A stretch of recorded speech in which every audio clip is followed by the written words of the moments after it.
Hello and welcome to the Ice Guys.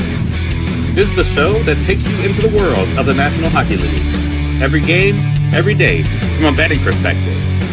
With pro sports handicappers, Ian Cameron, Alex B. Smith, and various guests from the world of hockey and sports betting.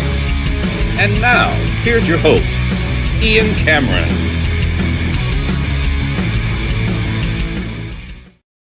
Welcome to the Ice Guys, Monday, May the 4th. Ian Cameron and Rachel Krychak with you. We'll have Alex with us just in a little bit, but great to have Rachel back with us. We'll try to get Rachel on Mondays for the rest of the playoffs, schedule permitting, of course, for her. But excited to have Rachel back, and we're here to talk, obviously, two-game Stanley Cup playoff games tonight. Philly-Carolina Game 2, Anaheim-Vegas Game 1. Also getting underway tonight. Excited about that. But first, Rachel, we'll just ask you, how was the weekend and what did you think of the playoff action? I mean, last night was bonkers. That game was drunk high. Like, you legitimately could have snorted a line and had a worse night than if you watched that hockey game. Like, Playoffs in terms of drugs. vibes. Yeah. That's straight up. You could have been hallucinating if you were watching that game last night. It was insane. There was only one 2-goal scorer. That was Cale Makar. Like, somebody somewhere had like a 5 or 6 goal scorer parlay in that game and just made like $1 zillion. Just an unbelievable game from an entertainment perspective. Like, would I like some defense to be played? Yes. But if you're going to sit here and say that the Montreal Tampa game was a better game to watch in terms of entertainment than that game, we legitimately might not have a more entertaining game the rest of these playoffs. Like, that was sick. That was stars making plays. And it's not like most of the goals were bad, like clunky goals. Like, those were Tarasenko's goal was nasty. Yeah, it was. That was there was a bunch of goals that were beautiful. How about those howitzer bullet of a shot that Cale Makar had on a couple of those goals for the Colorado Avalanche? Yeah, it was a crazy game. Minnesota and Colorado. It ended obviously 9-6 when it was all said and done. Who knew an alternative total of 14.5 would have cashed in that game last night? I just had 5.5. Silly me. I should have gone for the alternative team total.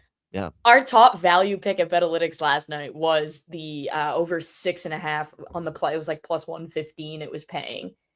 And somebody texted me and they were like, so about that bet. And I was like, why have there been like 0 goals scored? Because I had PVR'd the game because I went out for dinner. Right. I come home, I start watching the game and I was like, oh, all right. Yeah. That's probably why. It was just back and forth. And why I like the over on the show yesterday, best bet for the show yesterday was that Wild Avs over 5.5, is because I think it's a culture shock defensively for both teams coming out of what they faced in the first round. Dallas was offensively compromised, and we know they struggled at even strength offensively to score goals in that series. Not to mention Mikko Rantanen was not 100%. There's that was clear watching that series. So they had a lot of issues as far as being at their best offensively. But most of their production came on the power play. So you figured going from Dallas to Colorado was going to be a step up for Minnesota defensively and for the young goalie, Jesper Wallstedt, as well. And you flip it around to the other side. Well, Colorado's going from a Los Angeles Kings team that's rarely going to scare anybody offensively from what we saw in the first round, and going to a Minnesota team that's got game breakers up front, a little bit of depth punch offensively from your Michael McCarrons of the world. The bottom six can chip in. Marcus Foligno as well, who scored a heck of a goal. Give him credit. That guy can play a little bit, Marcus Foligno. Let's give him some props as well. And obviously a blue line that's way more mobile and way more ability to get involved in the offense, Minnesota, than Los Angeles. So that's a bit of a learning curve here for Colorado. So you put the two elements together, Rachel. It felt like the perfect recipe for an undervalued total there at 5.5 last night. And we didn't know it would be that undervalued, right? Yeah, I don't think anybody would have predicted that. Like, I could have seen a 5-3 type situation, but if you score 6 goals in the playoffs, like, you should win that game kind of situation. And then, like, on the flip side, if Montreal scored on every single shot that they took last night, they would have had to go to overtime against the Avs. Like, this is, I mean, if we're going to be intellectually honest here, Tampa Bay was the better team yesterday. Like, absolutely. Systematically, they absolutely brilliant. They gave up 0 shots in the second period. If you give up an average of less than 5 shots a period, you are the better team. Like there's really no two ways about it. And they got unlucky, and Jakub Dobeš was excellent through the majority of the series, specifically in Game 7. And so I look at it and I go, okay, did the better team go through? No. Are we still going to get a super entertaining series between Buffalo and Montreal because it's two young teams? Yes. I think the Tampa Buffalo series would have been more feisty and angry. I think the Montreal Buffalo series is going to be more fun. There's going to be more mistakes made, and you're just going to have more scoring opportunities. And given that both teams are kind of built on a house of cards that is their goaltending, which could collapse at any moment, this series could be wild. It absolutely could be. Montreal, Tampa Bay. I promised everybody yesterday we'd do this sing this little chorus if Montreal were to win Game 7, and we're going to do it. And I'm going to see if I can make this work with the help of the actual sound in the background, because nobody just wants to hear my voice. So let's go. Let's hit it. Here we go. Montreal fans, I promised you this. A little bleu blanc rouge for a big Game 7 victory. Here we go. Bleu blanc rouge. Hier aujourd'hui et demain. Bleu blanc rouge. Le Canadien, le Canadien. There we go. This is How about that? How about that? The Montreal Canadiens, Game 7 winners over the Tampa Bay Lightning, plus 150. We cashed with the Canadiens. Best series of the first round. Yeah, and how about them winning 3 games, Rachel, in Tampa? And we said it all along in these games where I was betting Montreal as road dogs. I'm like, this series has been closer than putting Tampa Bay as a minus 160, minus 170 home favorite consistently. In this I thought series. Yeah. I thought those lines were disrespectful, especially because Montreal was so good on the road. And I was talking to somebody who works in hockey ops for another team, and they said, they're like, listen, if you can't win 2 games at home, you don't deserve to go to the next round. Tampa could not win 2 games at home. You had home ice advantage. You couldn't get it done. And if you cannot win 2 of the 4 home games you get, you don't deserve to go to the next round. Like, it's really that simple. And kudos to Montreal for being as good as they were on the road. Like, I think that that's great. And now we kind of get this weird reality of, like, Montreal is the actual, like, Canadian team because they're based in Canada. I don't buy into, like, everybody cheering for everything. But let's be super serious. Buffalo is, like, 12 minutes from the Canadian border. Like, that series is going to have almost no travel. Those teams are going to be pretty well rested when you compare to the travel that, like, the teams in the West are going to have to do by the time all is said and done. I think it's going to make for a better series because teams are going to, like, they're going to be more rested game to game because of the lack of travel. Yeah, it's a fair point. No question. But it was just let's be honest. Let's give the flowers first and foremost to Jakub Dobeš. They don't win that game without him. He was absolutely spectacular. And if you're Tampa Bay and you're seeing Brandon Hagel complain about almost like looking like he 2x4 hit him, saying, how the hell did we lose that hockey game?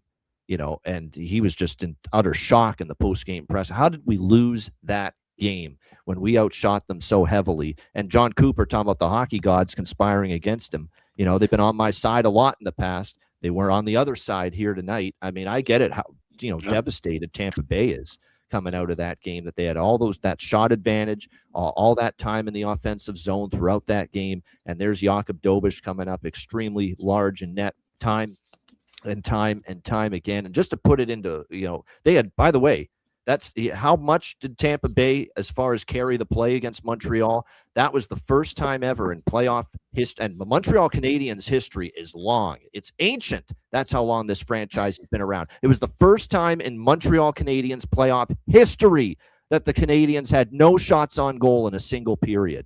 And that was the case in the second period, where they had not a single shot on goal. They had only 9 shots on goal for the game. And you factor in that 9 shots on goal for Montreal, 15 goals combined in the Minnesota-Colorado game last night. I mean, there were more combined goals in the Minnesota-Colorado. Colorado scored as many goals as Montreal had shots on goal.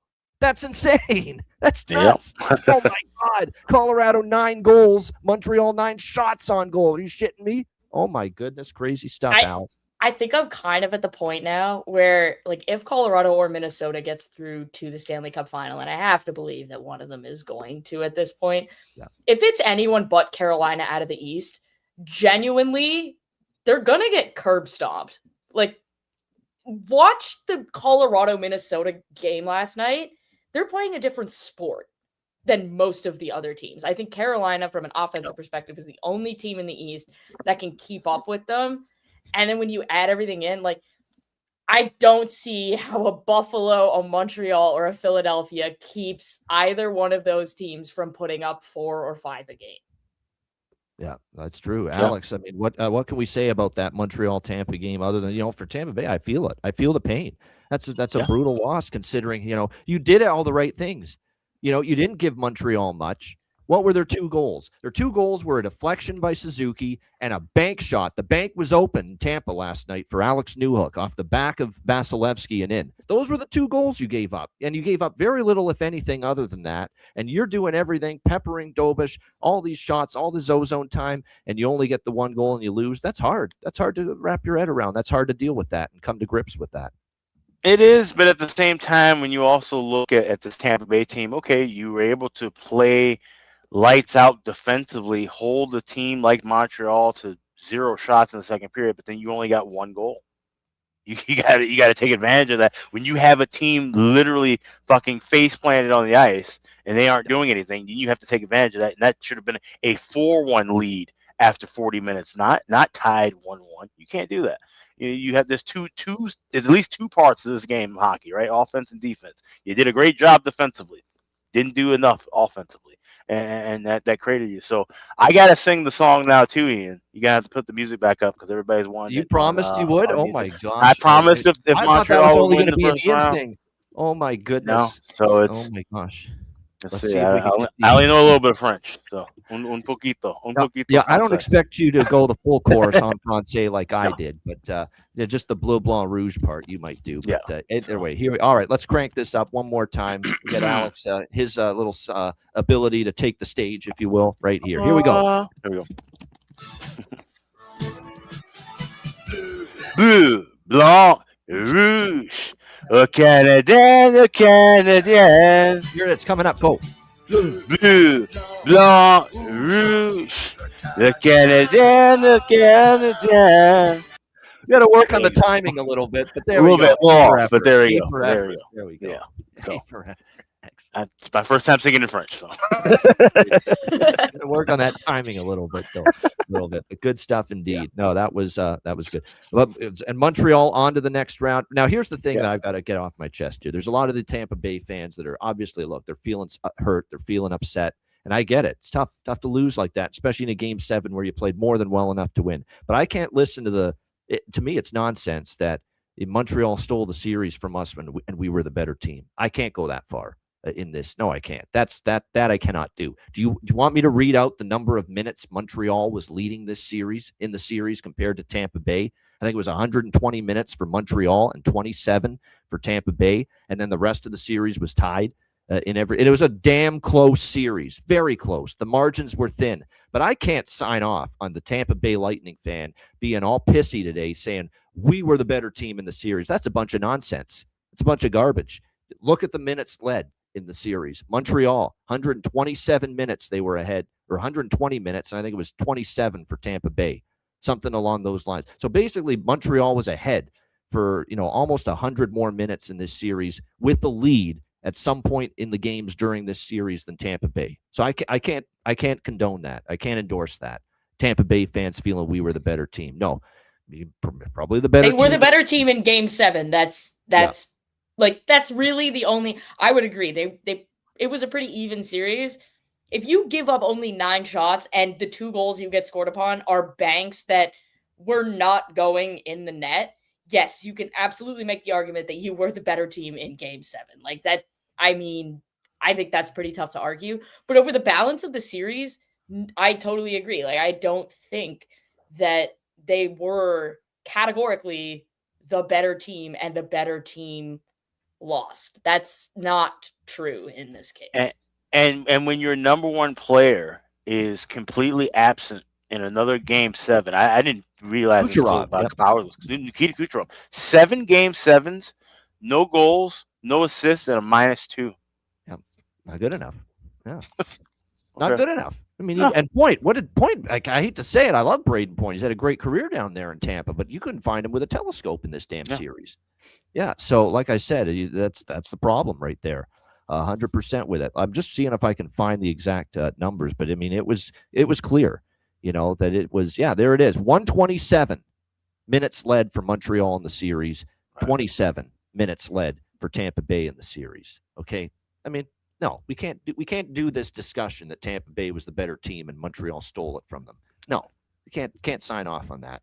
If you watch the series, they were still more than deserving as far as winning it. All right, let's get into the Monday games because we got Rachel here for about 15 minutes. She's got a spot to do after that. We will begin with the Philadelphia Flyers taking on the Carolina Hurricanes. It's game 2 of this series. We've got Carolina minus 250 is what we're looking at here. Upwards of 260 actually in some spots as far as home favorites. You can get plus 210 take back with Philadelphia as a road underdog here. A total sitting at 5.5. It was a dominant, thorough, decisive game 1 victory for the Carolina Hurricanes. It felt like they were suffocated. That's by the way, we got to correct that. Second round, not first round. But yeah, it was just complete dominance for the most part by the Carolina Hurricanes in game 1 of this series on Saturday night. And normally in a series where I think it's going to be pretty competitive, when you're looking at a game 2, you like to make a case for the team that lost game 1. I don't think I can do that here unless I see something with my own 2 eyes that changes, because all I saw in Carolina was Carolina checking Philadelphia into the ice, a wretched power play for Philly, which has been an issue for them all year against an elite penalty kill. And I know I've said this. I've done a few interviews already today and talked about this, so I'll repeat myself. Rachel's used to this too. You got to say the same things if you're doing multiple shows multiple times. But the puck pressure all over the ice by Carolina is unlike anything I've seen in a long time. I mean, there is no time and space for anybody to do things with the puck for the opposing team. Just ask Ottawa in the 4 games. Just ask Philly in game 1. There is no time and space. Just when you think you've got a little crack of an opening, like Konechny had in the slot. Oh, there's a stick in the lane. Oh, there's a blocked shot. Oh, there's someone, getting in the way.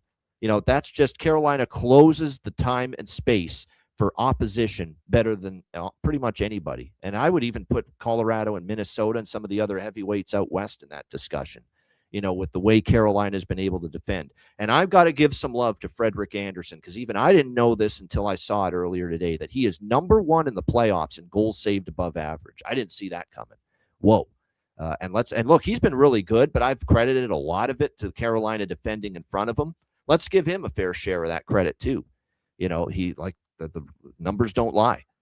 He is number 1 as far as goals saved above average for the Carolina Hurricanes here in the Stanley Cup playoffs. So what I'm going to do here is I'm going to go Canes first period puck line, -0.5, plus 130 is I think the price you can get. I'm going to go with Carolina. Now I'm going to sprinkle on Carolina team total over 1, plus 115 first period at BetMGM. And I'm going to see if maybe that number drops. I'm also going to put a bigger bet maybe on the Carolina to get just 1 goal in the first period once that line drops, if it does. Like if we go scoreless for 6 minutes or so, we'll be able to get Carolina goal in the first period at a better price, and I'll probably take a little bit of that as well. I don't even hate, now you can get Philadelphia team total under 2, minus 125. I don't hate that, if you look in that direction. I mean, why prognosticate something to happen that you haven't seen yet? And what we haven't seen yet is Carolina giving up goals in bunches. What was the most goals Ottawa scored? There were 2 games where Ottawa scored 2 goals. Other than that, 0, 1, and of course they ended up shutting out Philadelphia 3-0 in game 1 on Saturday night. They just haven't given up many goals. So it's hard to see this Philadelphia team, where offense has been their bugaboo most of the season, being able to light things up. But again, most of my looks are going to be contained and concentrated toward first period here tonight in this game. Alex, we'll start with you. Game 2, Flyers Hurricanes. Yeah, like I said, I don't see much changing from Carolina's approach and the way that they've played. Like I said it recapping game one, there's like a crocodile in a death roll. That's the way that they grab Philadelphia and then just absolutely seize them up at both ends of the ice. And that's the way I see things playing out here. So the way I bet this is I have both teams to score in the second period, plus 182 over at FanDuel. And at BetMGM, I took Hurricanes to win, and I went under 6.5 goals at plus 105. I feel like this is going to be another one of those just kind of just low plotting. Carolina gets the momentum rolling, even if it could be, like I said, scoreless first period. But I think Carolina you'll visually see them dominate that first period despite no offense. And then that's when things will kind of open up in that second period, and eventually it'll just lead to another Carolina 2-1, 3-1 kind of a win. But this feels like it's going to be old, 1996 hockey again. And Carolina is just simply the better team, just put together. Just everything that they're doing at both ends of the ice is just very, very stable right now. Yeah, no doubt. That's now we did see them shut out Ottawa in game one, and in game two, Ottawa was probably, it was a better game from Ottawa, but it still wasn't enough to win. And it ended up being obviously 3-2. And Carolina did win. This is why I like the first period puck line and the Ottawa and the Carolina team total looks early in the game, because it was 1-0 for Carolina in game two after the first period, after they had shut out Ottawa in game one. So they showed they didn't have a letdown. They didn't, we're satisfied we shut out Philly and Ottawa in game one. No, they came out and they had a good start in game two against Ottawa. So I'm hoping we see more of the same here tonight against Philadelphia. And why I like the first period looks is because we see Carolina sit on the lead. We saw it in game one. They didn't really go after 3-0 or 4-0, 5-0. They didn't look to add on goals. Once they got up 2-0 early, the focus was defending, being airtight, being responsible with the puck, and they didn't chase more goals after that. That's kind of why I like Carolina more early than full game. But I like Alex's look, too, with the parlay piece. That's a good way to approach it if you're going to look at it as far as the full game is concerned. Rachel, how do you see this one in game two? Yeah, I'm not going to trust Philadelphia at any point in these playoffs now that they've beaten, sure, they got by Pittsburgh. I'm willing to, but show me first. Show me first before I do that. We're not talking about Pittsburgh anymore. We are talking about Carolina. And then, like you said, this is a very different team. And if you look at the two teams that Carolina's played, Ottawa was the best defensive team in the Eastern Conference this year, and Philadelphia was second, and they were first after the Olympic break. The difference between Philadelphia and Ottawa is Ottawa actually has players who can score and create offense. They have more of them. Philadelphia has children who can score, but they've barely played in the NHL, and Matvei Michkov barely plays at all for God knows what reason. But then you look at how this shakes out. So Philadelphia is great defensively, but if you can't score, you don't have a hope in hell with Carolina. So I'm taking Carolina regulation money line. It's minus 150, and I'm going to parlay it with a Sebastian Aho point. It's been written and talked about ad nauseum, the Stankoven-Blake Hall line, and they have been absolutely fantastic. And I think Rick Tocchet knows that, and he's going to line match appropriately, which is why I think it's going to open up Seth Jarvis, Sebastian Aho tonight. And I think that's going to be a problem. Seth Jarvis hasn't gone over his shots on goal line in 5 straight games. That's a problem. But I do think he is a facilitator of offense, which is why I like the Aho point parlay with the Carolina regulation win. You get that at plus money. I got it at plus 125, I believe, earlier this morning. The other parlay that I'm going to do, and this will surprise absolutely nobody in the chat, is the blocked shots parlay. I am taking Travis Sanheim and Nick Seeler for 2 blocks each. It is plus 120 right now at Bet365. We're talking about a volume shooting team and playing against a team who expects to block a ton of shots. And those are the guys who play matchup spots. And in Nick Seeler's case, plays on the penalty kill more than a matchup spot. Those are shot blocking opportunities.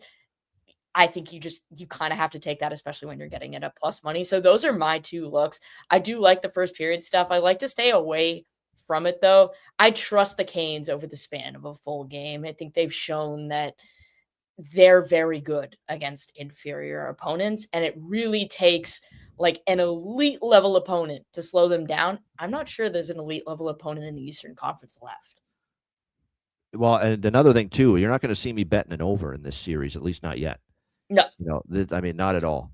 You look at, and by the way, the one over in a playoff game for Carolina was the Game 4 eliminator against Ottawa, 4-2. It's the only game to go over 5.5. There were 2 empty net goals by Carolina in the third period of that game. So that's the only reason it went over. Everything's been a dead nuts under for the Carolina Hurricanes so far here in these playoffs. You know what I'm going to run back as far as props? Give me Logan Stankoven, goal, assist, shots on goal, all that stuff. He just keeps on scoring, keeps on going over his shots. The first goal scorer prop has to be a sprinkle too. How many times has he scored the first goal as well? And you're still getting plus 200 still. For some reason, the price is still that good for Logan Stankoven. They'll find the back of the net for Carolina. And don't sleep on Hall and Blake as line mates.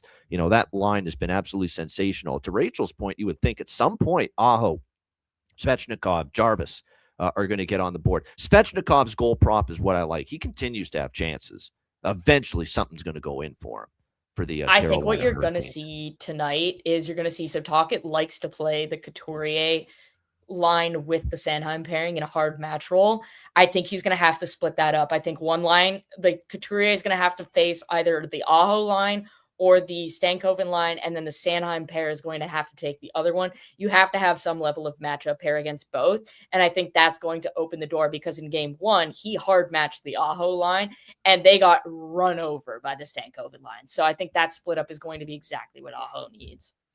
Yeah, like I said, it's a lot of things that Rick Tocchet's going to have to figure out and try to make adjustments. And this might not just be a matter of adjustments. This might just be, you're just up against it as far as personnel, and Carolina's just playing that good and at that high of a level right now. All right, Rachel's going to head on out in a few minutes. She's got another spot to do, so we'll go right to her first here with Anaheim and Vegas, game 1 in the West. We've got Vegas minus 170 home favorites here in game 1. The total 6.5. Oh yeah, we got the series. By the way, if there's anything, Rachel, you want to talk about as far as series bets, because this series hasn't started, you can do that. And game 1 specifically, I'll just throw it out there first quickly. I think this is going to be a similar, not maybe 15 goals type of game flow like Minnesota, Colorado, but I do think we get kind of a back and forth game here. All 3 meetings got 7 goals during the regular season between the Ducks and Golden Knights, 4-3 final scores. I do think we'll see some goals here tonight in game 1. Rachel, what do you think? Anaheim, Vegas.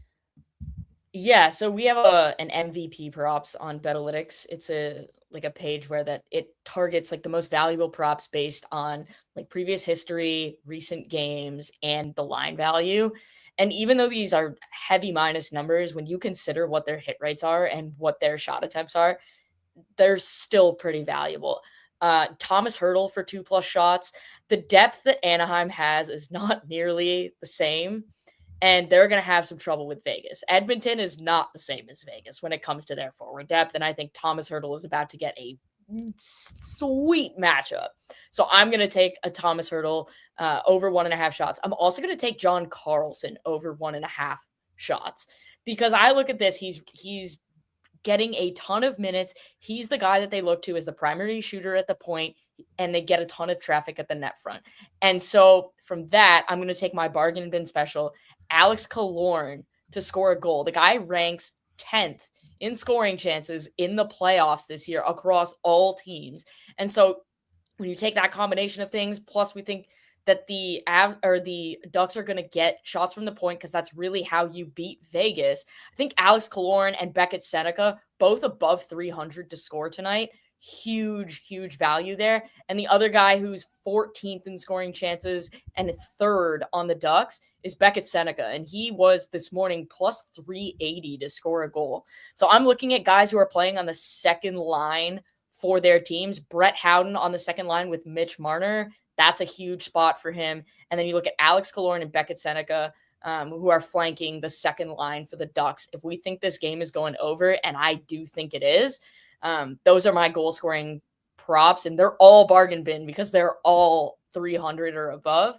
And then I've got my 2 shots on goal props with Hertl and with Carlson. Those are the guys that I'm going to take there, and I'm going to take Braden McNabb for 3+ block shots because that guy is an absolute machine in the playoffs. He's a road grader, human road grader. Braden McNabb, yes. Exactly. And I don't trust the goaltending in this series. Like, if we thought last night was whack, that's like a one-off game for those goalies. Carter Hart is a genuine sieve in the net right now. And Lucas I didn't love Dostal his in the series first as he went on. round. I thought he started strong. I thought it kind of got a little suspect as it went on for Carter Yeah, Hart. it I did. agree with that. Yeah. Exactly. And so then I look at that, and Lucas Dostal is either I'm going to be a Vezina Trophy candidate or I am going to be unplayable. And if he's also unplayable, there are going to be 12 goals in this game. I don't know if we're going to get 15 like last night, but I do think there's goals. So just before we get you out of here, bargain bin special officially. What are the ones you want to go with for bargain bin? We're going to go with Howden and Killorn for bargain bin, but I have Seneca on there. Those are my three dudes. There you go. All right, SM. And a best bet for tonight, Rachel, before we get you on out of here, what do you got for best bet, if anything? Best bet's going to be the Carolina Hurricanes regulation money line with the Sebastian Aho point. I don't see a way that the Philadelphia Flyers win tonight. I really don't. There you go. Carolina in regulation, Aho point. I know you got another spot in a few minutes, so we appreciate Rachel Krychak for joining us. She'll join us on Mondays anytime she can. Rachel, thanks again. Thanks, guys. Let's win our bets. Yeah, absolutely. Let's hopefully I'll have a day like yesterday. I'll be happy. Thanks, Rachel. Again, good luck tonight. Thanks, you too. All right. Check out Betalytics as well, which is Rachel's site. Great info, great stats, great insight as well. Good stuff. All right. So we'll circle back around now to just the series first, because I do have some series bets here. We got Anaheim plus 170, Vegas minus 200 as far as the series price is concerned here between these two teams. I think, again, there's a little bit of a disrespect to Anaheim. I'm not saying I'm not latching the saddle to Anaheim winning this series, because I think there's a lot of things that went their way against Edmonton. A hobbled McDavid, a hobbled Draisaitl, a hobbled Trooper and Jason Dickinson. That's your three centers down the middle playing at less than 100%, all of them ailing. And I think the Anaheim Ducks were able to take advantage of that. But that still doesn't stop me from thinking this is a very well-coached team, obviously, by one of the GOATs of NHL head coaching in its history, in Joel Quenneville. This is a team that's got great guts. They've shown ability to just, be able to take a punch and punch back. We've seen that throughout the playoffs as well from the Anaheim Ducks as well. I think there's a very close and a very long competitive series between Anaheim and Vegas. So I'm going to go the 6-7 route. I love that. 6-7 games, Anaheim 4-2, 4-3, Vegas 4-2, 4-3. It's exactly what I'm doing. I think this is 6 or 7. I think Anaheim's going to push Vegas. There's elements of Vegas's game against Utah that I did not like. And I think if Utah is burning you in transition and Utah is burning you off turnovers with odd man rushes and quick puck movement and speed in the neutral zone, Anaheim's capable of making you pay for that too. Because I think Anaheim can do every bit of what Utah did, maybe at a little bit of a better rate, because I think there's maybe a few more game breakers. When you look at Utah, there's a lot of reliance on Keller and Cooley and Gunther. And after that, there's a little bit of an offensive drop-off. With Anaheim, they can get other players chipping in as well down the line. Look what Jeffrey Viel did in a couple of games for the Anaheim Ducks against Edmonton in the first round. So I think this is not going to be a cakewalk for the Vegas Golden Knights. Could they win this series? Absolutely. And if you force me to choose, I think Vegas is going to win this series. My pick is Vegas to win this series. But I think it's going to be 6 or 7 games when it's all said and done. I think Anaheim's good enough to compete, good enough to hang. And my initial series thoughts here, Alex, with this series, are with where the series price is and with the game one price where it is that similar to Montreal, Tampa Bay. I think Anaheim is going to be the value side in this series, like Montreal was in the first round against the Tampa Bay Lightning. Now, it doesn't mean I'm going to be betting Anaheim in every game in this series, and I certainly didn't bet Montreal in every game in their series, but just from a value and where the pricing has been, the pricing is of this series, I think there's going to be some value on the Anaheim side. Yeah. But primarily, I'm looking at 6 and 7 games and doing the 4-2, 4-3 bets on both sides here. And again, if it goes 6, regardless of who wins, this is going to be highly profitable based on what the prices are. That's why we do this. That's why this approach makes sense. 6, 7 games, if it goes that long, you cash one of your exact number of games bets, 6 or 7. And as long as it goes 6 or 7, regardless of who wins, you're going to cash a great plus price on an Anaheim 4-2, 4-3 or a Vegas 4-2, 4-3. That's why the approach makes logical bankroll sense here when it's all said and done. Alex, your overall thoughts, second round, Anaheim, Vegas. Yeah, I'm right there with you. This instantly feels like a series that we could see go tied at 2 games after the first four games, tied 2 games apiece. So when you have that feeling, that's when you have to go with that 6-7 stack. I have series go 6 games plus 210 at MGM, series go 7 games plus 200 at MGM, and MGM's where you're going to find actually really your best value of all the splits too. With Vegas 4-2, 4-3 plus 425 to win in 6, plus 400 to win in 7. Anaheim plus 600 to win it in 6 games, or at FanDuel and MGM, and plus 600 to win at MGM for Anaheim in 7. So, like I said, I feel this is going to be a back and forth, a long, drawn-out series. We talked about how Anaheim's speed definitely could be something that could give Vegas some trouble at times, but also, Vegas. This is another series where you have more of the experience, more of the playoff experience, the deeper rounds tested with the Golden Knights, as opposed to this Anaheim team where they just saw them get, like I said, out of that first round, but they had an opponent that was dealing with a lot of issues, dealing with a lot of injuries. It's not quite the case with Vegas here. So I feel like this is going to be a kind of a zigzag start to the series. I'll be just kind of playing small things in those first 4 games, but I feel like we can get a tied series after 4, and that'll lead us right into that 6-7 game split. Yeah. And you can, by the way, unit measurement you're going to look, if you bet Vegas 4-2, Vegas 4-3, Anaheim 4-2, Anaheim 4-3, if it goes 6 or 7, you're going to make profit with one of those. But obviously you're going to make less profit if it's a Vegas 4-2 or a Vegas 4-3 based on the prices. Anaheim 4-2, 4-3 is a better price, obviously. So what you can do is you could just go flat 1 unit on each or whatever, same amount on all 4. Anaheim 4-2, 4-3, Vegas 4-2, 4-3. Or you could do what I do sometimes is I actually put a little bit more on the Vegas 4-2, 4-3 side so that I boost the profit just a little bit on that side of it, in case they win. You're going to be if you bet them all flat, same amount, you're going to be profitable anyway. If one of them hits, Vegas 4-2, 4-3, Anaheim 4-2, 4-3, but you'll just tap up a little bit more of the profit if you just tack on a little bigger amount to the Vegas bets compared to the Anaheim bet. It's something to consider, and it's personal preference. It is. Right. But yeah. And I like Anaheim to win the series. Yeah. I think Anaheim finds a way to. So I'm not going to add that. I got everything just a flat quarter unit across the board. So I have 1.5 units split amongst these 6 bets. And then, like I said, I'll dabble and dime throughout, game by game. But that's the way that I usually tend to play series, especially when I like a dog to come out of that spot within that 7 game split. Like I say, I got 6-1s basically, for Anaheim, so I don't have to add any more. I certainly won't be grabbing any Anaheim money line past game 5, with the spot that I'm in. That Coach Q game 6, we talked about that. It had been dominance, right? 13-1 now. Was that just game 6s overall or closeout game 6s? So the closeout game 6s. That's what I thought. Yeah, that's what I thought. Yeah, with a chance to close out an opponent for now, is that up 3-2 and down 3-2 or just up 3-2? I believe that's up 3-2. Just up 3. That's what I thought. It's only when they're leading 3-2 in game 6. That's a Coach Quenneville stat, a track record. There we go. That's important to remember that. Just if Anaheim's up 3-2 in game 6 at home, we're probably gonna have to bet Anaheim. Yeah, that's what that means. Yeah. No, probably. We probably are going to bet Anaheim in that instance. But we'll see if they get there first. All right, going back to – oh, by the way, of course, I knew I was missing something. The player props for the series. Series-long goal score, series-leading goal score. I mean, I'm taking Cutter Gauthier. I know Eichel, he's a co-favorite, but I think he's got a great chance. Dorofeyev. I mean, I don't want to – just don't overthink it. Don't overcomplicate it. Go with the proven goal scorers. Gauthier, Dorofeyev, who became Skorofeyev at the end of that series. I think those players are worth a look here in this one. As far as leading point scorer in the series, close shave Barbashev. That guy's got a point in 6 straight games. Like, he's just been a consistent point producer.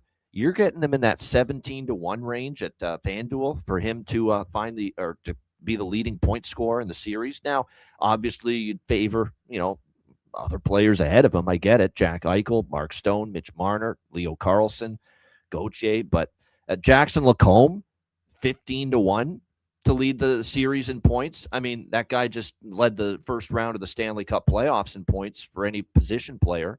I mean, my goodness. You're getting some solid prices with players like that. Gauthier.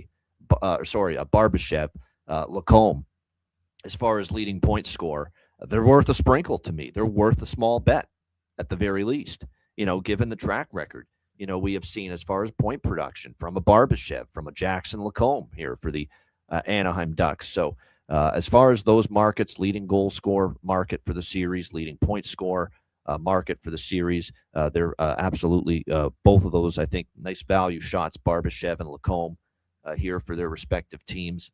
No question. I mean, it was just pretty impressive. And what I liked about Lacombe's game against Edmonton is not only the point production, it's what he was able to do defensively. I thought his defensive game was real solid as well against Edmonton. So, like I said, those are all definitely some looks that are worth it. And obviously with these players too, especially the goal scorer market, where I like Gauthier and Dorofeyev, we're also going to get involved with them to score their over goals for the series. You can bet that as well. Dorofeyev, just to get 3 goals is plus 120. Sign me up. Cutter Gauthier is around even money, plus 100, minus 105, just to get 3 goals in the series. Sign me up. I think those are very, very cheap prices.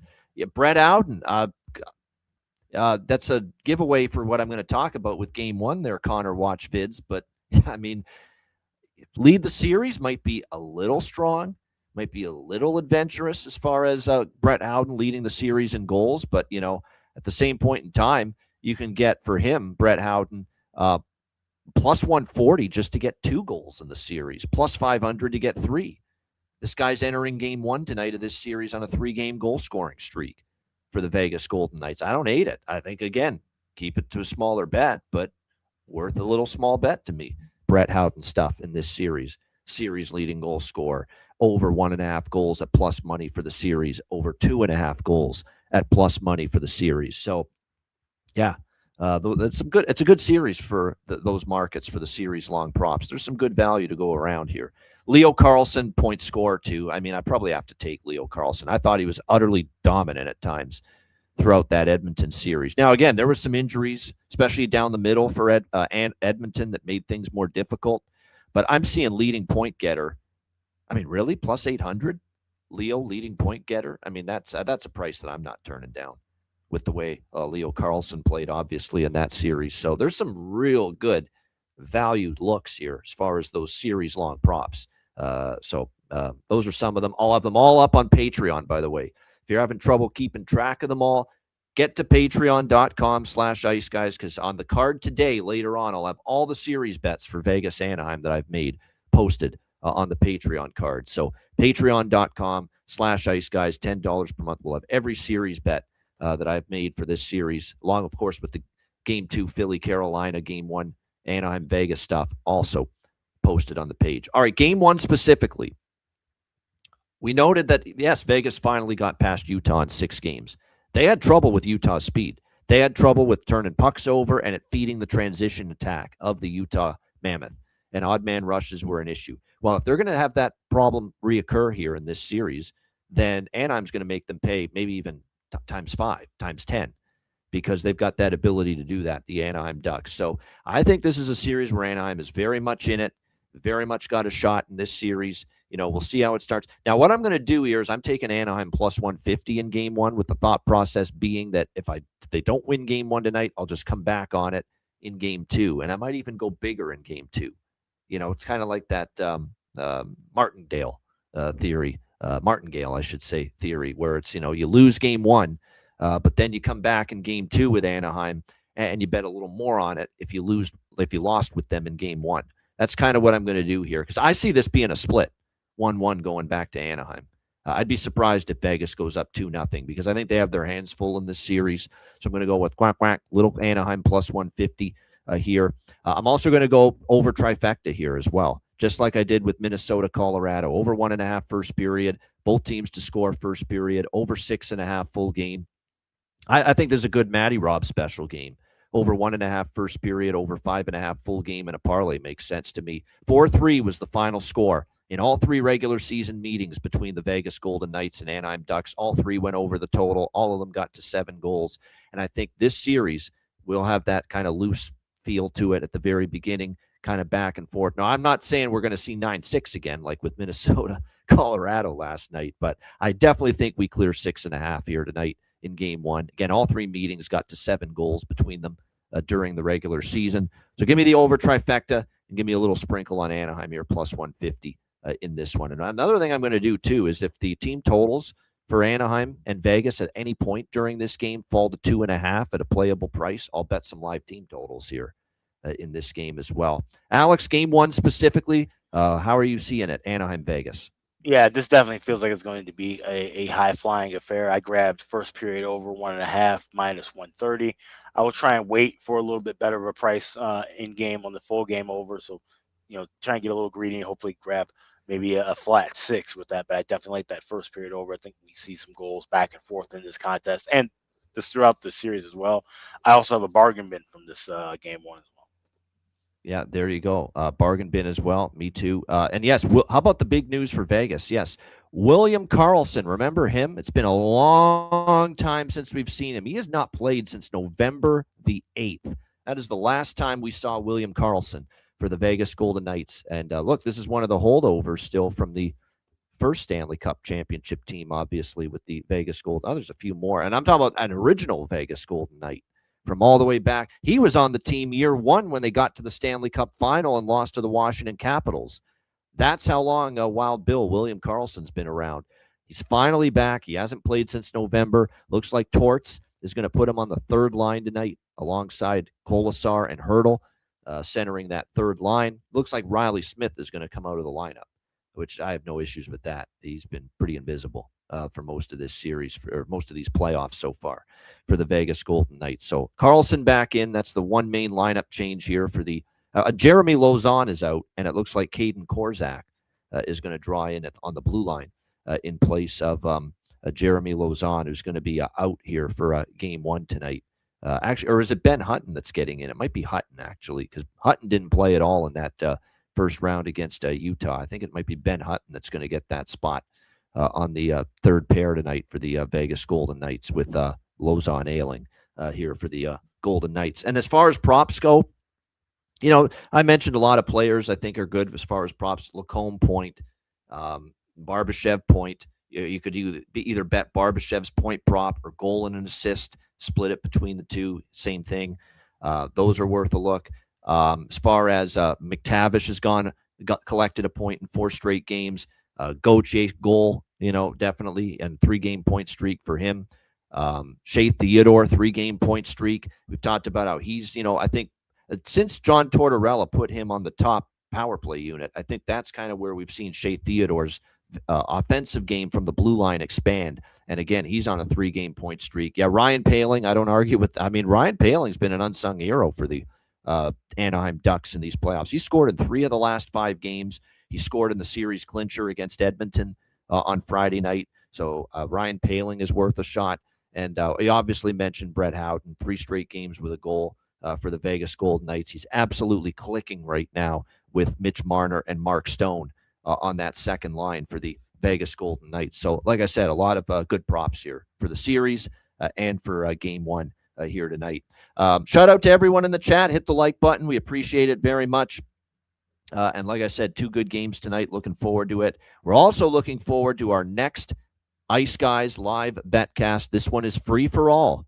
You do not have to be a Patreon member to join us for this betcast. Wednesday night, May the 6th, 7 p.m. Eastern. And we now know it will be the Montreal Canadiens and the Buffalo Sabres in Buffalo for game 1 to start the betcast on Wednesday night, followed by game 2 of this Anaheim-Vegas series on Wednesday night. So looking forward to that at 7 p.m.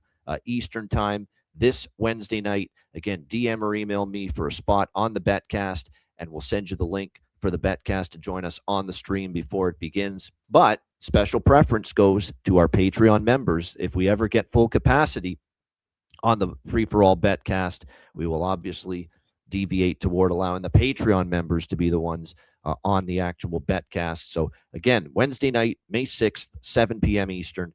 Make sure you join us for the NHL live betcast. Now, Alex will be traveling back home later in the week, so he won't be on for the full betcast Wednesday night, but he'll join for a little bit during it on Wednesday night, and he'll chip in and chime in for a little bit, say hello. Wednesday night, 7 p.m. Eastern. Make sure you join us for that.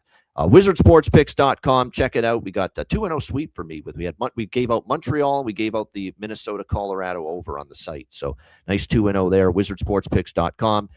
Great NHL season there. Profitable NBA season. MLB's going on as well. Check it out. WizardSportsPicks.com.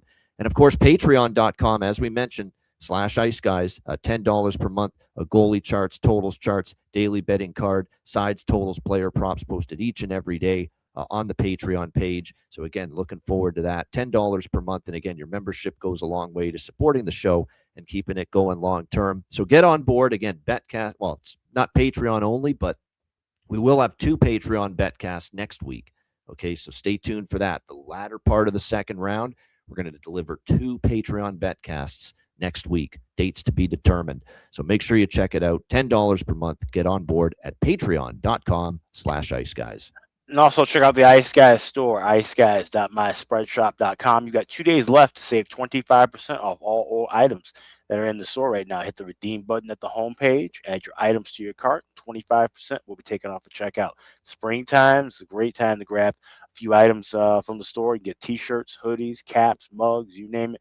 We've got it. You can save 25% for the next 2 days over at iceguys.myspreadshop.com. Good stuff. Make sure you check out the store. Summer's warm weather coming. Great time of year to get some gear and some merch over at the store. All right, bargain bin special of the night and best bets coming up right after we hear from our great Ice Guy sponsors.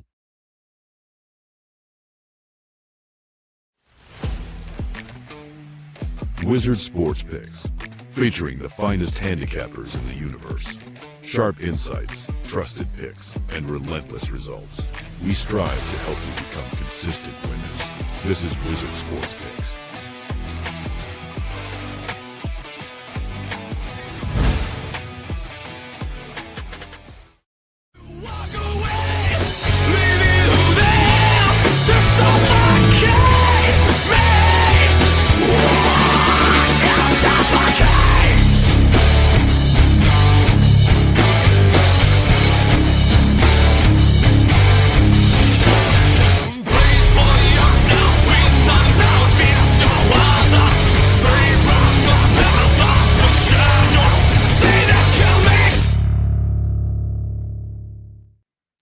All right, bargain bin special of the night. I do have a grievance, though, to say before we get into this segment.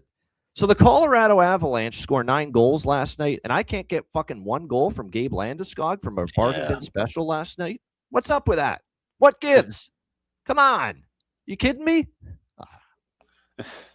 BS. Oh, well. 9 goals. We can't get 1 from the fucking captain last night, Gabe Landeskog. Something's wrong with that picture. Anyway, enough with the griping. On we go. New day, new money, bargain bin special for Monday night. Alex, we'll start with you. What do you got? Yeah, let's go with that Anaheim Vegas series starting up tonight. I'm going to go with Chris Kreider to get on the board here. Anytime goal scorer, you can get plus 360 with him in FanDuel for the Anaheim Ducks. I just feel like he's one of those guys, always masters the tip in, always finds himself right in the front of the net. I think he gets credit for one of the night here. So plus 360, we'll go with Chris Kreider as my bargain bin special this Monday night. Good stuff. Chris Kreider for the Anaheim Ducks for Alex B. Smith with bargain bin special of the night. I'm not going to overcomplicate this. He's as red hot as it gets right now for the Vegas Golden Knights. We're going to Brett Howden once again. Plus 350 for the Vegas Golden Knights. 3 straight games with a goal. He's found great chemistry playing alongside Mitch Marner and Mark Stone on that second line. He's been great for the Golden Knights. He's feeling it. Brett Howden for the Vegas Golden Knights. Plus 350. It's my only bargain bin special of the night for this Monday NHL slate. All right, best bets. Alex, what do you got for best bet? Yeah, don't anticipate a lot of scoring in this game or this series, but I do like both teams to score in the second period of Carolina and Philly. You can grab that plus 182 over at BetOnline. So that second period, both teams to score with the Canes and Flyers. It's my best bet for tonight. All right, I'm going back. Well, we had an over last night. We're going to have to see if we can cash another one tonight. Let's take Anaheim Vegas. Over 6.5, minus 105. I like first period over and first period both teams to score as well. But we'll go to that full game over because we did see exactly 7 goals in all 3 meetings during the regular season. between the Anaheim Ducks and Vegas Golden Knights. And Anaheim went 3-0, by the way, against Vegas. I didn't even mention that. Anaheim won all 3 meetings. Well, that's why I don't think there's going to be a cakewalk series here for the Golden Knights. They're going to have to earn it. And I do think I'm going to, like I said, I'm on Anaheim tonight, game 1, with a little bet on that. We'll probably have a bigger bet on Anaheim in game 2 if they lose game 1 tonight. But for the best bet, we'll go with Anaheim Vegas over 6.5 minus 105 for my best bet. Shout out to everyone in the chat. Hit the like button. We appreciate it very much. Yeah, I like that, Benji. 3 goals. Both teams to score 3 goals. That's another way to bet it. It's a good price, plus 145. And it was 4-3 in all 3 games. And so both teams did score 3 goals in all 3 games. That's another bet worth looking at as well. Good stuff. We'll save the Leaf stuff for tomorrow. I'll mention it tomorrow on the show, the Leaf press conference. I have a few things to say about that, but we'll save it for tomorrow. A reminder, the Ice Guys is live 7 days a week, Monday to Friday, 2 p.m. Eastern, Saturday, Sunday, noon Eastern. If you can't watch the show live, download the Ice Guys podcast in audio form on all major podcast platforms, Google Podcasts, Apple Podcasts, Spotify, Stitcher, iHeartRadio, Amazon Music, and more. Download the Ice Guys podcast when you can't watch the show live. For Alex B. Smith, for Rachel Kryshak, I'm Ian Cameron. Have a great Monday night. Enjoy the games and good luck. And we'll be back tomorrow on Tuesday, 2 p.m. Eastern for another edition of the Ice Guys.